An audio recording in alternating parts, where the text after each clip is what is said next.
એ છોકરા સાંભળને, જેમ ચક્કી લાવે ચોખાનો દાણો અને ચક્કો લાવે મગનો દાણો, એમ તું લઈ આવજે સમજણનો ચોખો અને હું લઈ આવીશ મીઠાશનો મગ.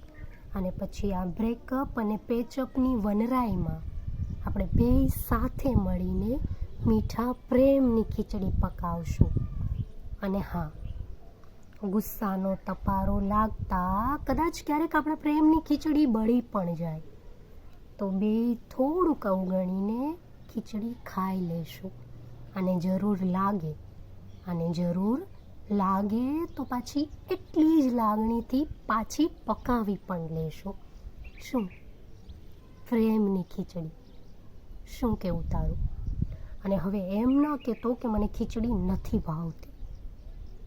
ખીચડી તો ખાવી પડશે અને ખીચડી પકાવવી પણ પડશે.